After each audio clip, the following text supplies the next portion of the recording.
नमस्कार मित्रांनो, शोध रहस्याचा या चॅनलवर आपल्या सर्वांचं पुन्हा एकदा स्वागत आहे. आजच्या आपल्या मराठी भयकथेचं नाव आहे अस्तित्व. आज साधारण 7 ते 8 वर्षानंतर मी मामाच्या गावी आलो होतो. 10वीची परीक्षा पास झालो तेव्हाच शेवटचं मामाच्या गावी येणं झालं होतं. गावात तसा फारसा काही बदल झालेला नव्हता. फक्त मामाचं घर आधीपेक्षा थोडंसं मॉडर्न झालं होतं. मी गावी आलो तसं आसपासच्या लोकांनी मला व्यवस्थित ओळखलेच नाही. ओळख पटवल्यावर मग सर्व म्हणू लागले, खूपच मोठा झालायस तू, ओळखू येत नाहीयेस. गावामध्ये येऊन फार प्रसन्न वाटत होतं आणि गावाचं वातावरण आधीसारखंच छान होतं. दिवसभर गावामध्ये फेरफटका मारून आणि ओळखीच्या लोकांना भेटून मी घरी आलो. संध्याकाळी अंगणात हातपाय धुतले आणि जेवण वगैरे करून पडवीत झोपाळ्यावर बसलो होतो. मग मी, मामी, मामा, आजी आम्ही सर्व गप्पा मारत बसलो. रात्री सुमारे 11 वाजेपर्यंत गप्पा मारल्यानंतर सर्वजण झोपायला निघून गेले. मामा मामी त्यांच्या खोलीमध्ये, आजी पडवीमध्ये आणि मी माझ्या रूममध्ये झोपायला निघून गेलो. हो, तीच रूम जी नेहमी मी आल्यावर मला मिळायची. नेहमी मी आल्यावर त्याच रूममध्ये एकटा झोपायचो. नारायणच्या गेल्याच्या नंतर. नारायण माझ्या मामाचा मुलगा होता. एक दिवस विहिरीत पोहायला गेला आणि त्यातच बुडून त्याचा मृत्यू झाला होता. त्यामुळे मामा मला खूप जीव लावायचा, अगदी नारायणप्रमाणेच. त्यात मी आज कित्येक दिवसानंतर गावी आलो होतो, त्यामुळे मामा जाम खुश होता. मामीसुद्धा मला अगदी पोटच्या बोरासारखा जीव लावायची. आणि आजीचा तर मी आता एकुलता एक नातू राहिलो होतो, त्यामुळे आजी जीवापाड प्रेम करायची. गावी आल्यावर मला आईवडिलांची कमी कधीच भासत नव्हती. एवढं प्रेम सर्वजण मला द्यायचे. रात्री सुमारे 11:30 वाजता मी मोबाईलवर गेम खेळत बसलो होतो. तेवढ्यात मला आतल्या घरातून ग्लास पडल्याचा आवाज आला. तसा मी त्या दिशेने पाहू लागलो, पण किचन माझ्या नजरेपासून थोडंसं आड होतं. त्यामुळे मी उठून किचनकडे गेलो. मला वाटलं कदाचित पाणी प्यायला कोणी गेलं असेल. जाऊन पाहिलं तर आतमध्ये कोणीच नव्हतं. मी तो ग्लास उचलला आणि जागेवर ठेवला. एखादा उंदीर वगैरे असेल म्हणून त्याकडे दुर्लक्ष करत मी पुन्हा रूममध्ये जाऊन गेम खेळू लागलो. मी गेममध्ये पूर्णपणे मग्न झालो होतो. काही सेकंदानंतर मला असं जाणवलं की खिडकीवर कोणीतरी टकटक असा आवाज करत आहे. तसं मी खिडकीकडे पाहिलं आणि माझ्या अंगावर सर्रकन काटा आला. खिडकीवर कोणाचे तरी 2-3 बोटं मला दिसले. एखाद्या 8-9 वर्षाच्या मुलाचे बोटं. तसा मी ताडकन उठलो आणि जाऊन डोकावून पाहू लागलो, कोण आहे. मी आवाज दिला, कोण आहे तिकडे, कोण आहे.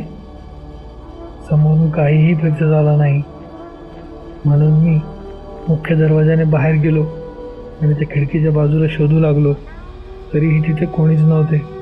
परंतु मी बाहेरच्या बाजूला असताना माझा आतल्या खिडकीकडे लक्ष गेलं असता विजेचा तीव्र झटका लागावा असंच मला भासलं. मी पाहिलं, खिडकीच्या आतून एक सावली मला पाहत होती. ती सावली 7 ते 8 वर्षाच्या मुलाची होती आणि तो अगदी नारायणसारखा दिसत होता. माझ्या अंगावर शहारा आला आणि मी तिथेच ग्लानी येऊन बेशुद्ध पडलो. सकाळी माझा डोळा उघडला तेव्हा मामा मामी मला उठवत होते. ते म्हणाले, काय झालं, तू असा बाहेरून का झोपलायस. त्यावर मी म्हणालो, मामा मला काल नारायण दिसला होता. मामाच्या चेहऱ्यावरचे भाव जराही बदलले नाहीत. त्यावर मी म्हणालो, मामा मी मस्करी करत नाहीये, मला खरंच नारायण दिसला होता. त्यावर मामीसुद्धा मामाकडे पाहू लागली. दोघांच्या चेहऱ्यावरचे भाव होते तसेच होते. मी म्हणालो, तुम्ही दोघं असं का बघताय. मी खरं सांगतोय, मला नारायण दिसला होता. त्यावर मामा शांतपणे म्हणाला, हो माहिती आहे मला. जसा तो तुला काल दिसला तसा तो आम्हाला रोज दिसतो. तो याच घरात आहे गेली कित्येक वर्ष. मामाचे ते बोलणे ऐकून माझ्या अंगावर सरकन काटा आला. मी म्हणालो, मामा तू काय बोलतोयस? नारायण या घरात आहे म्हणजे? त्यावर मामाने मला जे सांगितले ते हृदयाचा थरकाप उडवणारे होते. मामा म्हणाला, नारायण जेव्हा गेला होता तेव्हा काही दिवसांनी आम्हाला त्याचा घरात भास होऊ लागला. तो आम्हाला सतत घरामध्ये दिसायचा. कधी खेळताना, कधी बागडताना आणि कधी कधी तो त्या दारामागून लपून आम्हाला पाहायचा. आम्हाला त्याचा सहवास असाच हवा होता. त्यामुळे आम्ही त्याला म्हणालो, नारायण तू या घरामध्ये असाच येत राहा. हे घर तुझंच आहे. आम्ही तुला कधीही अडवणार नाही. त्याचा आत्मा या घरातच आहे जेव्हापासून तो गेला तेव्हापासून. त्यामुळे आम्हाला कधी त्याची कमी भासत नाही. मामाचे ते बोलणे ऐकून माझ्या हृदयाचे ठोके वाढले होते.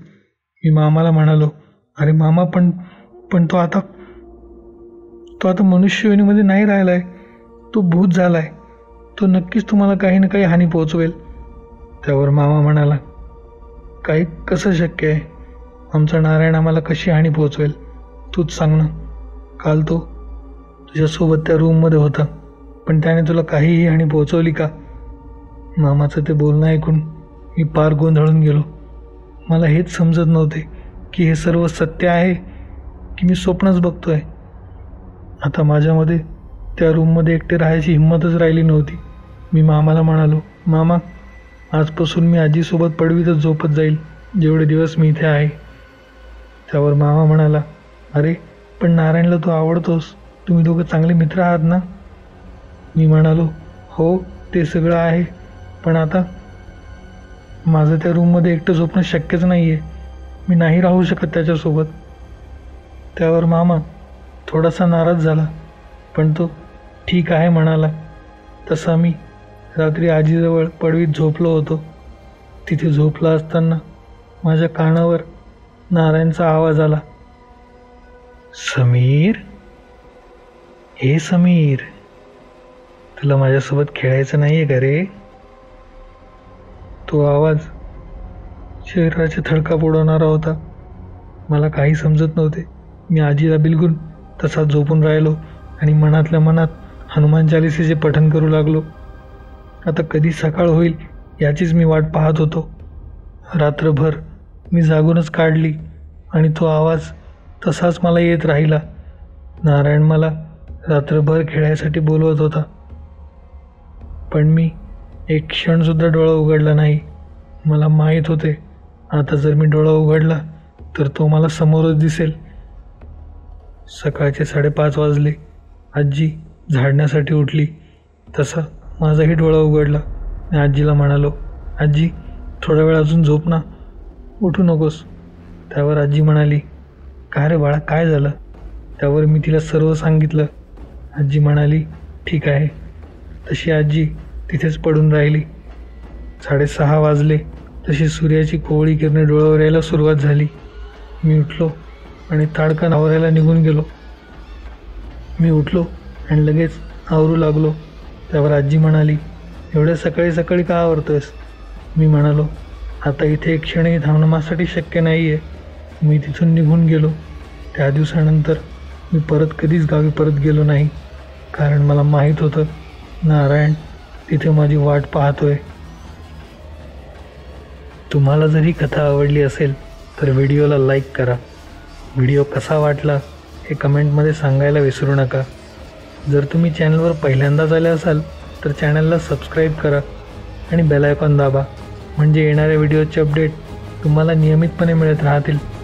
त्याचबरोबर हा व्हिडिओ तुमच्या सर्व मित्रांना शेअर करून चॅनलला सपोर्ट करा. धन्यवाद.